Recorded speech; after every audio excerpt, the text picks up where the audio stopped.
नमस्कार दोस्तों, आज से हम क्लास 11th का मैथमेटिक्स चैप्टर पढ़ेंगे। जो क्लास 11th का है, जो चैप्टर नंबर 1.1, ठीक है। उसमें जो सेट्स दिया हुआ है, इंग्लिश में कहते हैं सेट्स और हिंदी में उसका नाम है समुच्चय, ठीक है। इसको हम इंग्लिश में लिखते हैं सेट्स। ये चैप्टर मैथ का 1.1 का है, ठीक है। इसको हम आज से देखेंगे, ठीक। तो आइए देखते हैं। पहला जो है समुच्चय, इसकी भूमिका क्या है तो वो हम लिख लेंगे। पहले समझते हैं कि भूमिका क्या है इस चैप्टर का। तो भूमिका यानी कि परिभाषा जो है वो इस सेट्स का यानी समुच्चय का है। परिभाषा लिख लेते हैं। परिभाषा जो है वस्तुओं का एक क्या है, वस्तुओं का एक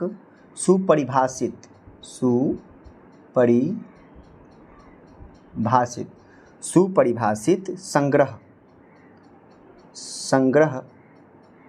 को हम समुच्चय यानी सेट्स कहते हैं।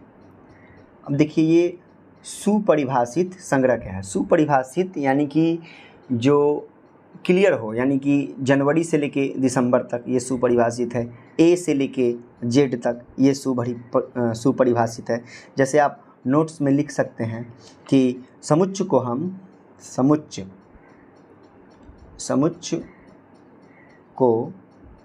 हम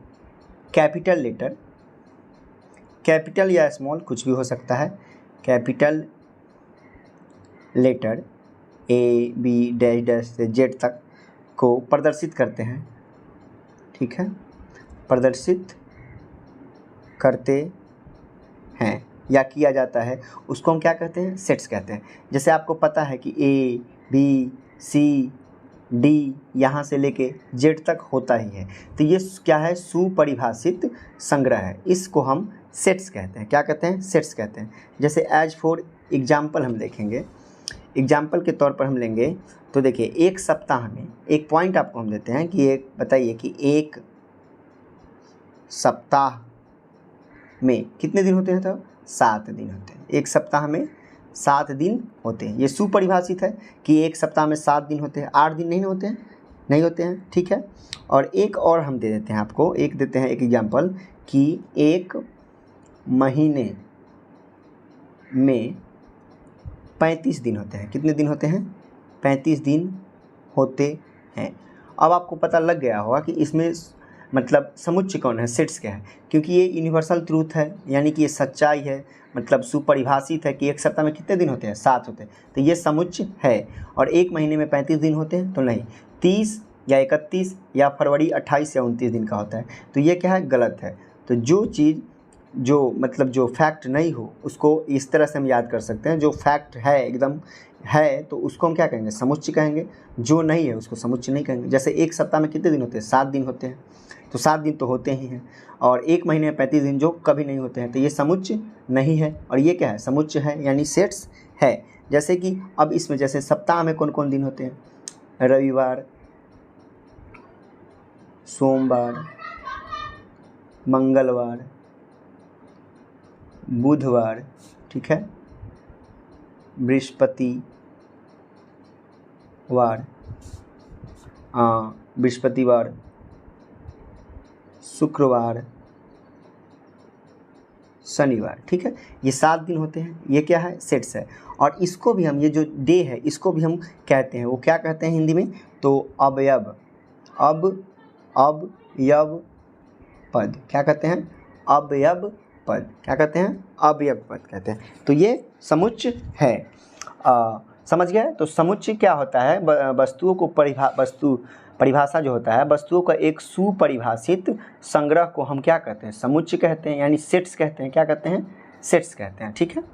नोट जो है, समुच्चय को हम capital letter A B C से लेकर जेड तक प्रदर्शित कर सकते हैं। जैसे ए बी सी डी से लेकर जेड तक हो, ये क्या है, हमारा समुच्चय यानी सेट्स है। इंग्लिश में याद रखिएगा तो और आसान है, ठीक है। एज फॉर एग्जाम्पल लेते हैं कि एक सप्ताह में कितने दिन होते हैं, 7 दिन होते हैं। और एक महीने में कितने दिन होते हैं? 35 दिन होते हैं। तो कौन सही है? एक सप्ताह में 7 दिन होते हैं, ये तो सही है। तो ये क्या है? सेट्स है हमारा। और एक महीने में 35 दिन होते हैं, नहीं, ये गलत है। ये क्या हो गया? गलत है। अगर यहाँ पे रहता कि हाँ एक महीने में 30 या 31, 28 या 29 दिन होते हैं तो क्या होता? सही हो जाता। तो ये भी क्या हमारा हो जाता? सेट्स हो जाता। लेकिन ऐसा नहीं था, तो नहीं हुआ है। अब आगे देखते हैं, आगे क्या है? आगे का हम पढ़ेंगे। आगे दिया हुआ है आगे कि मीनिंग ऑफ, ये इसका जो मीनिंग है ये सेट्स है, ठीक है। ये बिलोंग्स टू कहते हैं इसको बिलोंग्स टू कहते हैं। एंड नॉट बिलोंग्स टू, इसका मतलब होता है बिलोंग्स टू मतलब संबंध है, इसका नॉट बिलोंग्स टू मतलब इसका संबंध नहीं है। अब ये काम कैसे आएगा तो देखते हैं हम आगे काम कैसे। जैसे माना के